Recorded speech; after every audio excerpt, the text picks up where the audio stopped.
Muy bien. ¿Qué más, doctor? Acá tenemos lo que es la parte del efecto farmacológico un poco, ¿no? El efecto máximo del fármaco y la concentración del mismo, ¿no? Acá lo que ven, por ejemplo, ¿saben? Es un gráfico que me va al efecto del fármaco y acá es la duración del tiempo, ¿ya? La duración del tiempo. Aunque en realidad eso es un poco más farmacodinámico, ¿no? El sistema farmacodinámico. Vamos a verlo después, ¿ya? Sistema farmacodinámico. Sí, sí.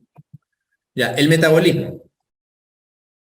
El metabolismo, luego de la absorción, vamos a hablar ya también un poco de la distribución, pero el metabolismo es la modificación que va a sufrir el medicamento, pero ya no solamente física, ¿ya? No solamente lo parto, lo disuelvo, no. Ahora sí, en la estructura química, ¿no? Una cosa es modificación física, otra cosa es modificación química.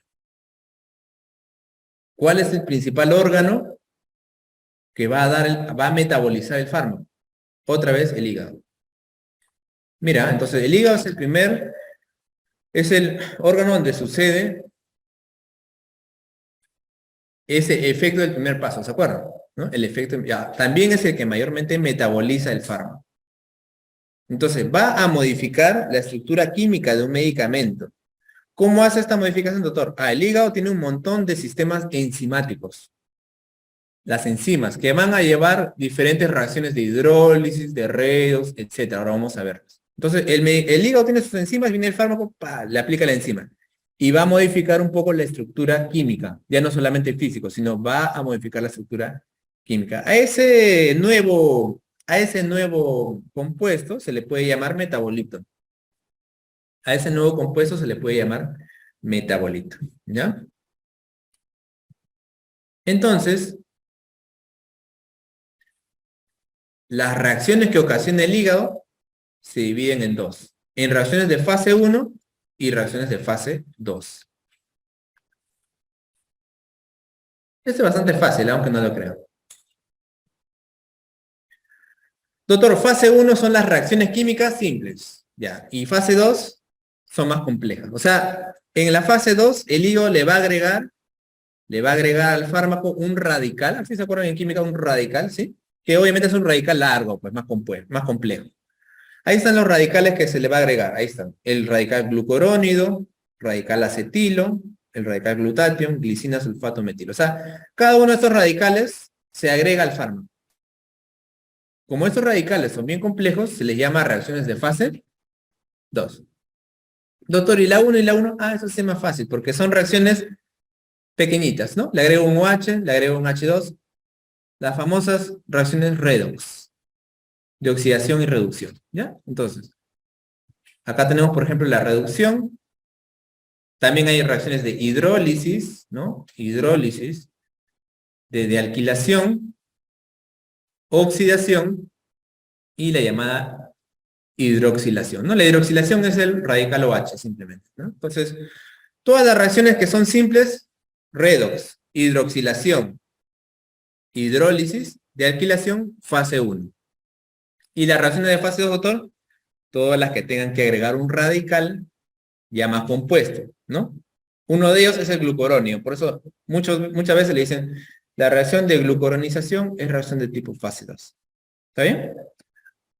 Obviamente, algunos fármacos pasan por distintas fases, o sea, algunos van por unas y otros por otras, ¿no?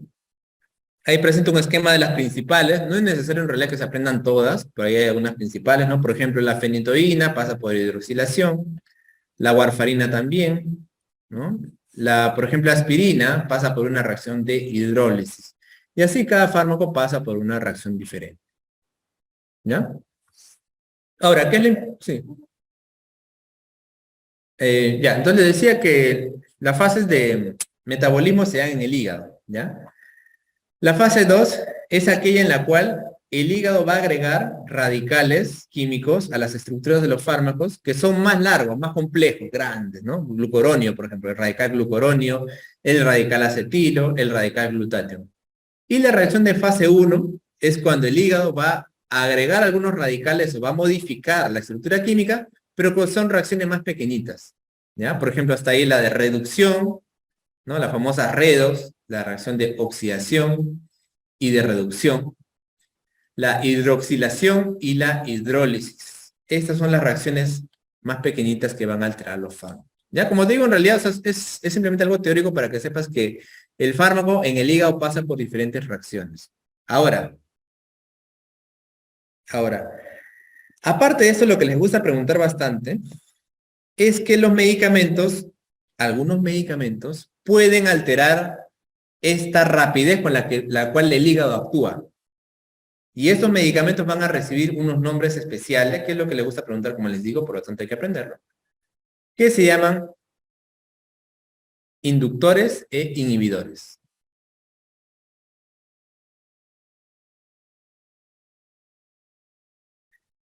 Si el fármaco acelera o favorece la acción enzimática del hígado, se va a llamar inductor. Si más bien la disminuye, se va a llamar inhibidor. ¿Está bien? Vamos a ver, creo que más adelante tengo el... Sí, acá está. ¿Ya? Este es un esquema de lo mismo, ¿no? A ver, pregunta. ¿Quién es inductor inhibidor? ¿Quién es el que se va a comportar como inductor o inhibidor? El fármaco, ¿no? ¿Quién va a ser inductor inhibidor? El fármaco. Ya. ¿Qué va a inducir o va a inhibir? ¿Ah? ¿La acción enzimática de quién? ¿Quién hace esa reacción enzimática? El hígado. El hígado. Otra vez. Sí, es un poco difícil de entender. El inductor o inhibidor es un fármaco. ¿A quién va a inducir o inhibir? A las enzimas del hígado. Ya les digo así porque dice Ryan, ¿no? Que el inductor del fármaco. El inductor es un fármaco que va a alterar y va a favorecer la acción de las enzimas del hígado. Ahora, la gran pregunta es, ¿a quién va a perjudicar o va a beneficiar esto? A un fármaco B. ¿Ya? A un fármaco B. Vamos a ponerlo así. Por ejemplo, este fármaco, vamos a poner que acá es un efecto inductor, ¿ya? Acá tenemos un fármaco A y acá tenemos un fármaco B.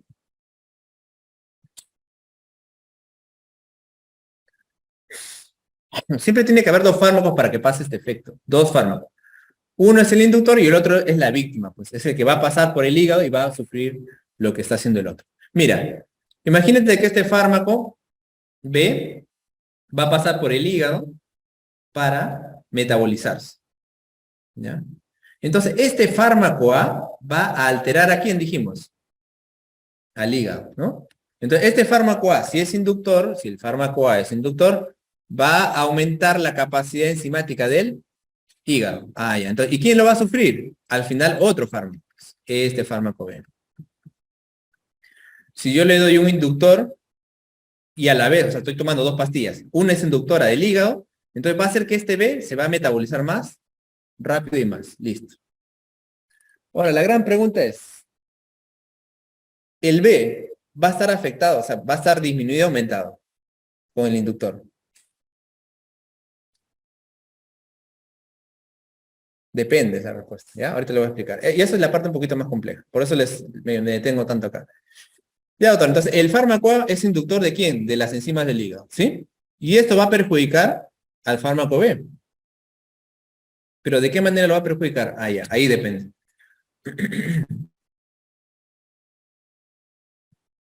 Este fármaco B, vamos a ver que puede ser, o sea, en general, pues la A, el B, el C, ¿no? El fármaco B puede ser de dos clases. O le conviene que el hígado lo metabolice, o no le conviene.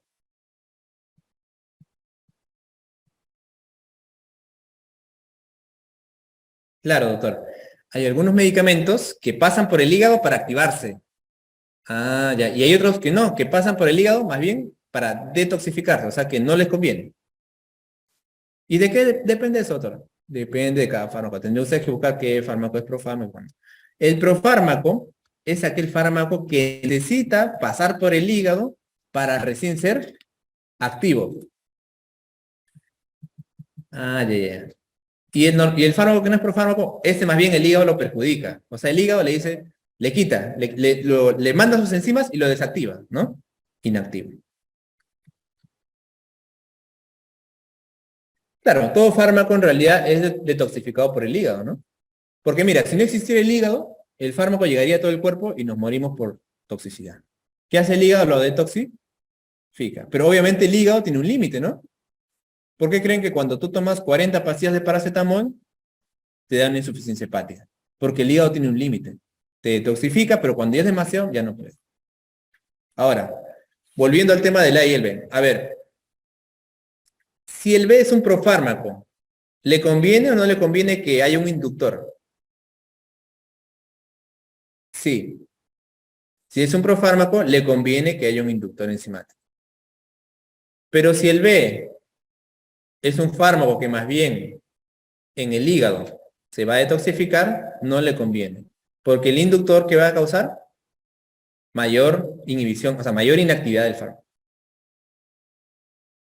¿Me entendieron? ¿Sí? Vamos a hacerlo con el inhibidor, que al final es lo mismo. A ver. Doctor, ahora ya tengo un fármaco A, pero que es un inhibidor. Inhibidor del sistema enzimático. Muy bien. Pregunta, si es un profármaco, ¿le conviene al B o no le conviene al B un inhibidor? No le conviene. Y si es un fármaco que va para detoxificarse, ahí sí, más bien lo vuelve más activo. Ah, ya, ya. Entonces, si yo tomo dos medicamentos y uno es inductor del otro, dependiendo si ese fármaco le conviene o no, puedo aumentar el efecto o puedo disminuirlo. Entonces, cuando yo doy fármacos y conozco que uno de ellos es inductor e inhibidor, tengo que parar la oreja porque me puede estar interrumpiendo el metabolismo de otro. Ahora, la gran pregunta, doctor. ¿Todos los inductores inducen la misma enzima? No. Todos los fármacos B, ¿pueden estar afectados por el fármaco A? No. ¿No? Obviamente depende si justo inhibe esa enzima que justo necesita. Y para eso, obviamente, habría que estudiar cada fármaco. O sea, eso ya es ya más profundo, ¿no? Que obviamente no sabe todo de memoria, ¿no? Pero lo que sí te puedo decir es mencionarte algunos de los más importantes inductores e inhibidores enzimáticos, ¿ya? En el grupo de los inductores,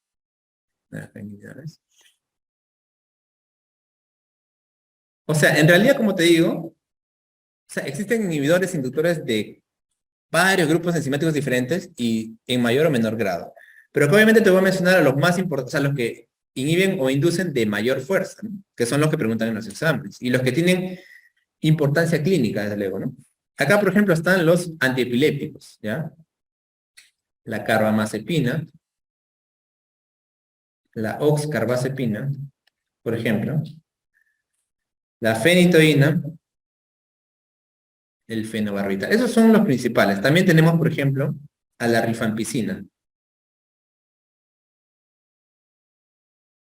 ¿Ya? Y así hay en realidad más, hay un poco más. Pero los principales son esos son los inductores del sistema enzimático. Y los inhibidores, doctor, hay acá sobre todo tengo a los azoles, ¿ya? A los azoles, por ejemplo, el fluconazol, ketoconazol. Acá también tengo algunos antibióticos como la claritromicina, ¿ya? Acá también me faltó el posaconazol. Y algunos medicamentos también, algunos medicamentos antivirales como el Indinavir. O sea, el Indinavir es un antiviral, por ejemplo, que se usa en VIH, ¿ya? El Nelfinavir también, Saquinavir. Mayormente son, como se dan cuenta, son azoles, o sea, antimicóticos y por ahí algunos antivirales, ¿ya? Algunos antivirales. Entonces, estos son los inductores y los inhibidores más importantes. ¿Ya? Hay que tenerlos en cuenta. Si tú ves que estás dando un tratamiento con eso, tienes que ver si no hay alguna reacción que pueda hacer con otro fármaco. ¿Ya? Y luego, pues una vez que hemos hablado ya de lo que son los inductores y los inhibidores, tenemos que hablar de qué factores alteran el metabolismo. Y acá, por supuesto, vamos a tener la edad, ¿no? O sea, doctor, ¿de qué depende de que el metabolismo del hígado está alterado o no? Bueno, de 1000 factores, ¿no? La edad, por ejemplo, desde luego los niños y los ancianos, son los que menos actividad metabólica tienen, ¿no? Ya sea porque el anciano la pierde y porque el niño recién, ¿no?, la está adquiriendo. Doctor, después, por ejemplo, lo que son enfermedades del hígado, pues obviamente, el alcoholismo, ¿no? El alcoholismo, la cirrosis hepática. Si el paciente tiene cirrosis, entonces el paciente puede tener menor metabolismo. Cuidado, por eso les digo, ¿no? Cuidado. Si, por ejemplo, el paciente tiene cirrosis, puede ser de que tú le des un fármaco y no lo pueda detoxificar bien.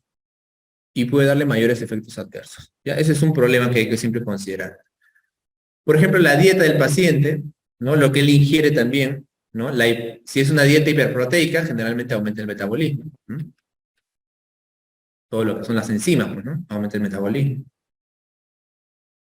¿no? El tabaco también puede alterar, más bien induce el metabolismo también, aunque de forma negativa, pero lo induce, ¿no? Induce el metabolismo. Doctor, después también factores genéticos, ¿no?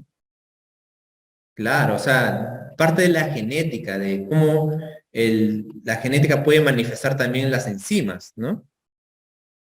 Por ejemplo, hay una enzima que es la N-acetiltransferasa, ¿no? Que se encuentra desde luego también ahí en el hígado. Y por ejemplo, si esto está poco expresado, o sea, está lento, el metabolismo es lento, puede haber, por ejemplo, lupus en pacientes que usen procainamida, que es un medicamento, ¿ya?, que genera lupus farmacológico. Y, por ejemplo, los que tienen esto más bien bastante rápido, se le llama acetiladores rápidos, puede haber, por ejemplo, más hepatitis por una droga que se usa en la tuberculosis, que es la isoniazida. ¿Te das cuenta? O sea, estos ya son factores genéticos. Doctor, creo que no hemos hablado de la farmacogenética, mira, nos hemos pasado, no lo hemos puesto. La farmacogenética es un campo también muy interesante, que va a dar que hablar seguro desde luego en los próximos tiempos, en el cual depende de la genética del paciente para poder tener una respuesta mejor o peor a determinado fármaco. Quizás a mí el fármaco me va bien y a ti no tanto. Y a veces eso se puede descubrir a través de la genética. Entonces, imagínate, ¿no? En el futuro, eso se llama la medicina de precisión, que todos ustedes tengan su genoma, ¿ya? O sea, a todos ustedes, la compañía de seguros, quien le traten, les haga su genoma humano, ¿ya? Entonces, a la hora de darle un medicamento va a decir, a ver, tú tienes tal gen, ya, entonces mejor no te doy este medicamento, te doy otro, porque sé que no lo vas a metabolizar tan bien. Y tú tienes este gen, a ti te va mejor esta aspirina porque vas a metabolizarlo, ¿no? Esa es la llamada medicina de precisión, que se está haciendo en algunas cosas, porque por ejemplo algunos medicamentos ya hay unos genes específicos que se ve para ver si el paciente va a hacer reacciones adversas, algunos nomás. Entonces, previamente al fármaco le hago este examen genético. A futuro, la idea es, claro, que todos tengamos pues un genoma y más o menos se pueda predecir si va a ser algún tipo de cáncer, ¿no? O pueda responder mejor a un medicamento. Eso sí se puede llegar en algún futuro, mientras más sepamos sobre genética. ¿Ok? Entonces, esto tiene que ver con lo que les estoy explicando. Muy bien. ¿Mm? Esto es. Entonces, vamos a llegar a la parte final de la parte de farmacocinética, que tiene que ver con la excreción, ¿ya? Con la excreción. La excreción ya viene a ser el último escalón en el cual el fármaco ya se va a eliminar, ¿ya? Aquí el fármaco ya va a desaparecer. Muy bien, entonces tenemos la depuración o clearance, ¿no? ¿Qué es la depuración, doctor? Es el volumen de plasma que es eliminado de fármaco por unidad de tiempo, ¿no? Entonces, si yo pongo, por ejemplo, 50 mililitros por minuto, esa es la depuración del fármaco. ¿Qué quiere decir 50 mililitros por minuto? Que en cada minuto se va a eliminar 50 mililitros. Pregunta importante, ¿cuál es el mayor órgano de depuración del cuerpo humano? El riñón, ¿no? De eliminación, el riñón.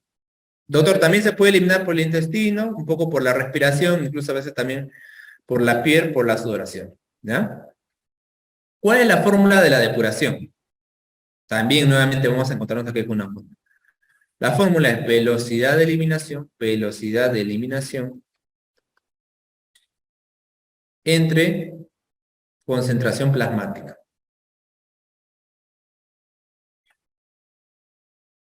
¿Ya? Velocidad de eliminación sobre concentración plasmática. Ya, por ejemplo, si me dicen, ¿no? La velocidad de eliminación es 50 mililitros por minuto y la concentración es 0,5. Entonces, ¿esto cuánto me sale más o menos?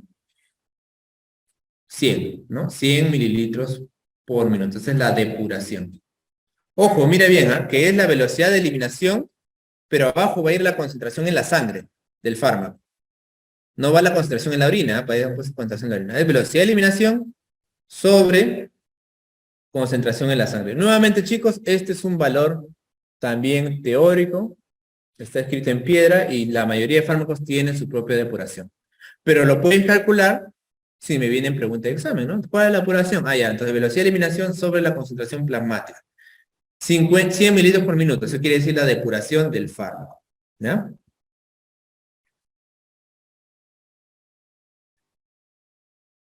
No, es que son valores teóricos. O sea, en realidad nunca hacemos el S, sino que es la concentración plasmática que se ha hecho previamente en experimentos y ya tenemos un valor. Claro, nosotros, digo, o sea, esto en la parte clínica no lo hacemos, ¿no?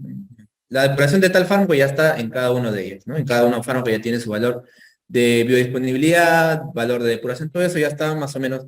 Ahora, ¿cómo han sacado ese valor? Obviamente han hecho estudios poblacionales, ¿no? En gente, o sea, mucha gente para poder llegar a estos valores, pero esos valores ya están estandarizados, ¿ya? Pero sí se pueden calcular con fórmulas cuando vienen en los exámenes, a veces quieren preguntar sobre eso, ¿ya? Y finalmente está este concepto muy importante que es el tiempo de vida media. El tiempo de vida media. ¿Qué es el tiempo de vida media? Es el tiempo en el cual la mitad del fármaco es eliminado del cuerpo,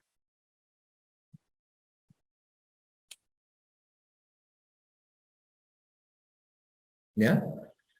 Es el tiempo en el cual la mitad del fármaco es eliminado en el tiempo. Entonces, mira, yo te doy 100 miligramos de aspirina y el tiempo de vida media, imagínate, es 28 horas. ¿Ya? ¿Qué quiere decir? Que cuando han pasado 28 horas, ¿cuánto queda en el cuerpo?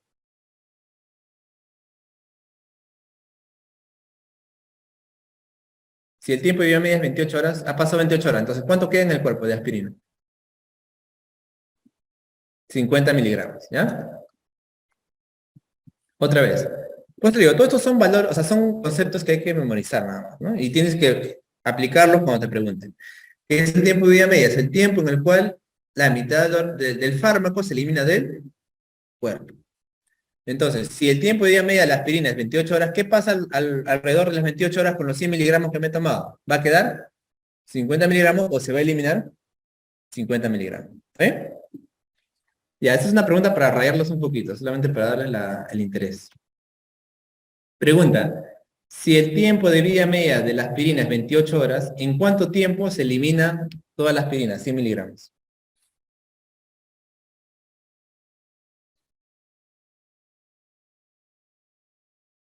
A ver, si el tiempo de vida media es 28 horas, ¿en cuánto tiempo se elimina toda la aspirina? ¿Ah?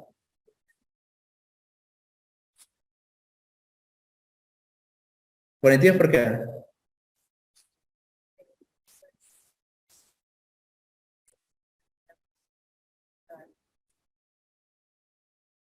Me dicen 56, ¿no? ¿56? Bueno, la respuesta es que no se sabe ahorita, ¿ya? No puedo saberlo. ¿Por qué, doctor? Porque en realidad para sacar ese resultado tendríamos que aplicar derivadas, ¿ya? Les voy a explicar cómo, miren. Tenemos 100 miligramos, ¿ya? El tiempo de vida media es 28, ¿no? Ya. En 28 horas queda 50 miligramos.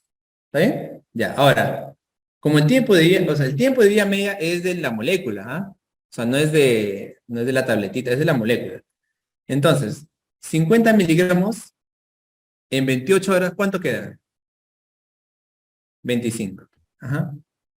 ¿Se dan cuenta? O sea, en 56 horas, ¿cuánto queda? Pasó 56 horas. ¿Cuánto me quedó? 25. ¿Sí? Otra vez.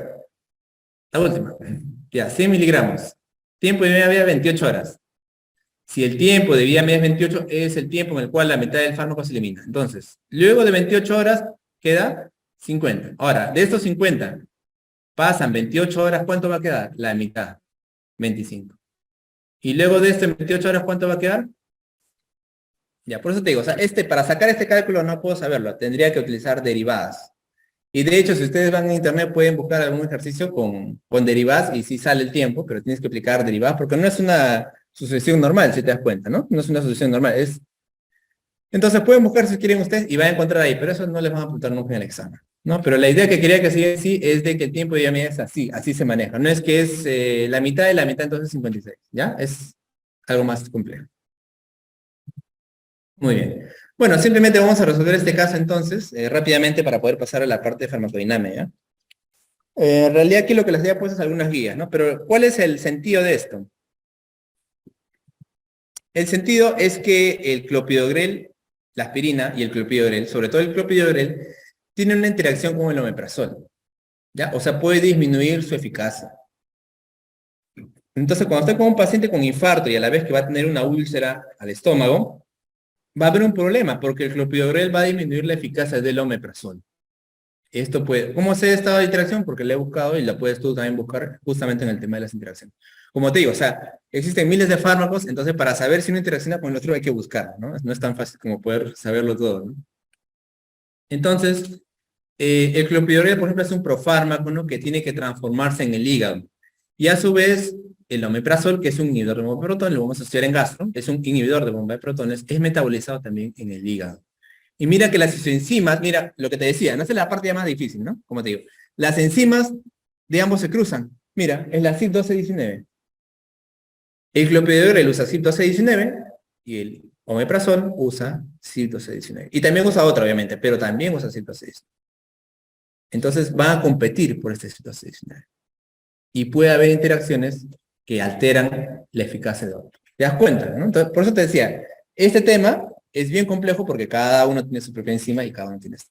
¿Cómo hacemos para ver si hay interacción? Les mostré esa calculadora de Medscape, ¿no? Donde pones dos medicamentos, ¡pum!, le das clic y te sale la interacción, ¿verdad? Sí existe.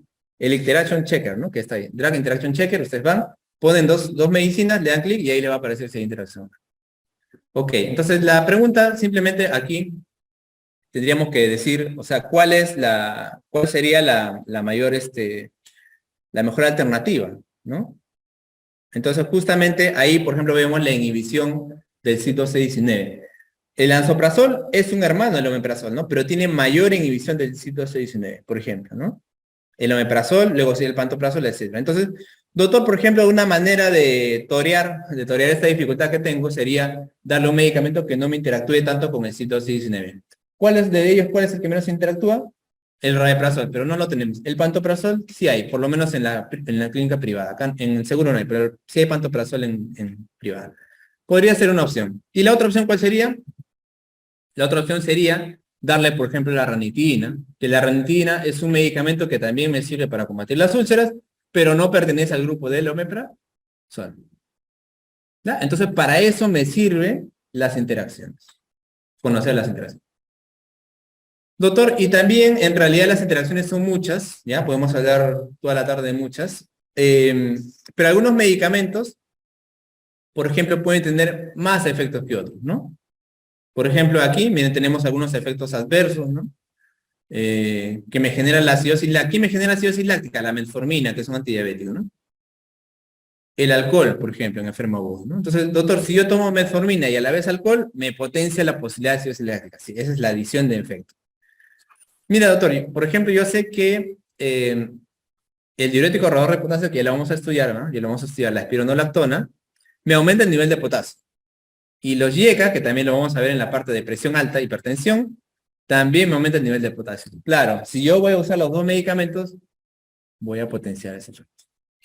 ¿Ya? Entonces la interacción también pasa por ver los efectos adversos de cada uno y poder saber de que si uso 2 o 3 medicamentos, puedo potenciar el efecto. ¿Ya?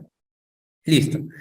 Y ahora vamos a terminar esta parte con la farmacodinamia. Ya la farmacodinamia es un poco más corta. La farmacodinamia, ya saben ustedes, estudia lo que el fármaco le hace al cuerpo. ¿Ya? Lo que el fármaco le hace al cuerpo. Entonces, para que el fármaco le haga algo al cuerpo, tiene que intervenir generalmente en una de las vías fisiológicas que ya existen en el cuerpo. Claro, hay excepciones, ¿no? Por ejemplo, ¿qué fármaco sería una excepción? A ver, por ejemplo, el jarabe de ipecacuana es un medicamento que se da para provocar el vómito, ¿no? Se usa en intoxicaciones, ahora cada vez se usa menos. No sé si han escuchado por ahí el jarabe de ipecacuana. Ya, pero, o sea, no es que sea un fármaco que generalmente tiene una función a nivel de una vía. O sea, lo que pasa es que es tan nauseabundo, o sea, es tan horrible que cuando lo tomas te hace vomitar. Entonces es un efecto que no tiene que ver con fármaco receptor, como vamos a ver ahorita. No, simplemente es un efecto local, ¿no? ¿Qué más? A ver, bueno, no es un fármaco, pero el alcohol, por ejemplo, ¿no? Al ponerle en el cuerpo lo que hace es matar a las bacterias, ¿no? Entonces no es una unión fármaco-receptor, sino simplemente es un efecto físico o químico del fármaco localmente, ¿ya? Pero la gran mayoría de fármacos actúan a través de esta famosa unión fármaco-receptor. Y yo pido a ustedes que se lo aprendan siempre. Ya es como una unión, como una pareja indisoluble, una pareja histórica, vamos a decir, ¿ya? Esas parejas legendarias, fármaco-receptor. Doctor, ¿qué es el receptor? El receptor es una molécula del cuerpo humano, ojo, del cuerpo, no es del fármaco, es del cuerpo. El receptor es una macromolécula celular a la que se va a unir el fármaco para ejercer la acción. Estas uniones pueden ser generalmente reversibles, o sea que luego de un momento se separan, porque si no el fármaco tendría un efecto, entre comillas, infinito, ¿no? El efecto farmacológico se va a producir tras la interacción o unión selectiva del fármaco con su receptor. Este receptor, vamos a ver ahora, vamos a estudiar algunos receptores, puede estar en la membrana, puede estar en el citoplasma o en el núcleo. La unión fármaco-receptor es específica, ¿ya? O sea, el fármaco tú lo has creado para que justamente no venga y se una y calce, así como, no sé, como el zapato de la Cenicienta, exactamente en el receptor y puede unirse. Claro, porque si la molécula yo le haría diferente, no se va a unir al receptor. Por eso es que a la hora de conformarlo se tiene que ser tan específico, ¿ya? Si hay un pequeño cambio en la estructura del fármaco, puede dar lugar a cambios en el efecto, ¿ya? Entonces, imagínate que este es el receptor, ¿cómo tiene que ser el fármaco? Así, ¿no? Para que calce perfectamente en el receptor. Doctor, esa es otra cosa que les gusta preguntar y es muy importante. Esta pareja indisoluble, que es el fármaco receptor, tiene características.